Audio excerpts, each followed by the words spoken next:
Thank you for staying with us. The program is still New Dawn Oswojo, and this is the discussion segment. This morning we will be talking about minimum wage matters arising. Now, what then is minimum wage? Simply put, it is the minimum remuneration that an employer is meant to give to his employees because of the work done for a period of time. Now, on Thursday, the 18th of April 2019, it is expected that the implementation of the 30,000 naira minimum wage is expected to have taken effect, but up till now, the masses are still asking questions. What's happening? What is the reason for the delay?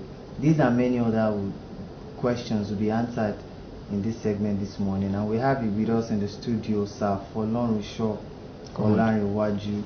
He is the Joint Negotiating Council Chairman. Good morning, welcome to the studio. Good morning. Sitting right next to him is Comrade Olubumi Fajobi, Trade Union Congress Chairman. Good morning, sir, welcome to the studio. Good morning. Now, I would like you to expound on what should be the criteria for the raise in the minimum wage, because it's expected that for a certain period of time workers enjoy this minimum wage, but following a few years after, it's required that it should be reviewed and raised. What do you think are the criteria to watch out for before raising it? Let's begin from there. Thank you so much. Good morning, Nigerians. The question is answered by the law. And the law is factored based on normal economic trends. Worldwide, there is inflationary tendencies, which tends to bring the prices of goods and services up over time. In Nigeria here today, by the law that is in force, the minimum wage is expected to be reviewed every 5 years. And if you take cognizance of the fact that the last review took place in 2012, you will understand that we were actually due for a review as far back as 2017. However, no, the last review was in 2011, pardon me. However, we were actually due for a review in 2016. There had been, we have lost 3 years in the process of negotiation and determining what should be the minimum wage. Today, it has been arrived at what the minimum wage should be. And the crux of the matter now is the consequential increases that is supposed to go across board with the different levels or grade level of workers in the public service. So that is where we are. But talking about what time should the minimum wage be reviewed, according to the law, is every 5 years. Okay, good. Now looking at that's supposed to be a benefit to all workers across board, state and federal government. Definitely. Good. Now, why do you think it takes long for it to be effected? If it's going to even benefit even the lawmakers who put this into cognizance? Thank you so much. In Nigeria, the situation we have in Nigeria is such that this law directly affects those of us who are in the public service. And it's not even entirely those of us in the public service. Because in Nigeria of today, there are about 13 salary structures in the public service. Some of these 13 salary structures are adjusted from time to time, particularly depending on the sector that these workers are. The oil sector, the health sector, those who are in the metrology, those that are in the revenue generation agencies, port authority, internal revenue, and all the rest of it, inland revenue and all the rest of it. You find out that the salary structures of these ones are far in excess of the minimum wage, and they are not in tandem with what operates directly in the civil and the core public services. So to an extent, and it does not affect the political appointees and the political elected officers in any way, though they are also public officers in their own rights. So if you take a look at some of these things, the civil servants or the public servants who do not have the opportunity to determine their own salary, because we now find out that some people determine their own salary, and because the pot is at their side and they are holding the spoon, they take substantial part of what is available and allocated them to themselves. That is why you hear of bogus salaries being earned in some sectors of the public service. But if you look at it, that the core civil service as of today, you will see that to a very large extent is the most impoverished, is the least paid, and is the one at the crux of the matter now that we are talking about consequential adjustment to the salary structures. So as we are today, it is the battered part of the public service that is still suffering. Okay, good. Let me move over to Mr. Olariwaju. Now, in a statement by Ms. Winfred Ojoita, that's the head of service of the Federation, she attributed the delay of the implementation to the unrealistic demands of the labor union. Now, my question is this: what were the labor union asking that seems unrealistic to her? Oh, well, thank you. From the last speaker, I think we have gotten majority of this information from there. But just to have what he has just mentioned, it's how you will say whatever she likes. The virtue that is at a vantage position as the head of service of the Federation, and she believes that whatever she says should be relevant to all sectors of the public sectors. But the fact remains that that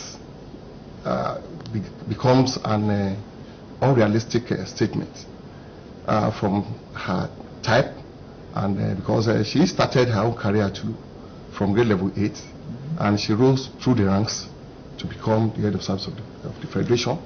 And you know, somehow some people will believe they are above board, and by virtue of her vantage position, maybe that's what compelled her to saying all of those. Because through her life in the public service, she had earned various salaries of various grades, and in effect, nobody expected that she could say that. By virtue that the civil servants, the public servants we are talking about, they too they earn from all of this pay we are talking about, and she earns from there. But you know, because they earn consolidated salaries, special salaries, that is in that wise with her.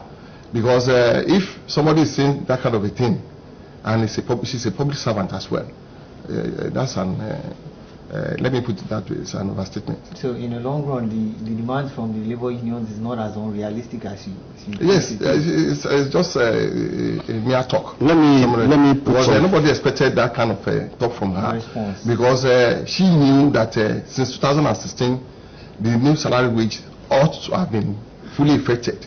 Now not effected, now she's now saying that. Then she's not on the side of the labor, neither the public servants. Okay, let's hear from... I want to put figures to it and put it in the public domain for proper adjudication by the public. The minimum wage that we are talking about increased from 18,000 to 30,000. From 18,000 to 30,000. If you put that to percentage, that is 66.67% increase in the minimum wage. And this has been signed to law. Consequentially, the minimum salary earner in the public service should now be earning 30,000 naira. Will automatically earn 66.67 increase in his or her salary. Now, the question is, what happens to others in that order from level 1, step 2 and above? With one should now be 30,000 naira at the minimum, and it has earned 66.27% in increase. Consequentially, one will expect automatically that all salaries should be increased by the same percentage. So getting to the table, the negotiating team put it to the table as it is, that all officers should emanate to enjoy, but after pleas and discussions, given that it's a collective bargaining process, all right, the labor went back, and after a number of adjournment and reconvening, put to the table a consequential adjustment of the highest in this case being that all in levels 1 to 6 shall be so consequentially adjusted by 66.67%, which the federal government agreed that everyone on level 7 and above, level 7 to 14 to be precise, should be made to enjoy 30% increase in their salary. If you put it together, 30 from 66.67 still leaves you with 36.67 that those in the lower in that cadre will be sacrificing just for collective bargaining. All right? Yeah. And that those on levels 15 to 17 should have an increase of 25%. That means those people will be sacrificing 41.67% of what ordinarily should have accrued to them. But the federal government is coming with a figure in the first instance that the people who are so affected from level 7 to 14 should just enjoy 9.5%, less than 10%. If I put figure to it, if you are earning say 100,000, what will be added to your salary will just be 9,500. And those who are on levels 15 to 17 should be just be given 5% increase. In essence, if you are earning 200,000, what you have to as an increment on your salary will just be 10,000 naira. All right. Putting figure to it now, let's take it to the public domain. Who is being unrealistic in this matter? Is it the person that is saying that, okay, we are ready to sacrifice something in excess of 30-something%, more than 50% of the consequential increment? Or the person that is saying that what you can only get is just less than 10% of the consequential increment? Let it be in the public domain and let us see who actually is being unrealistic in this matter. It is on that note we call it a day on this segment on the program this morning. Stay with us, we'll be right back for the second segment. It's New Dawn.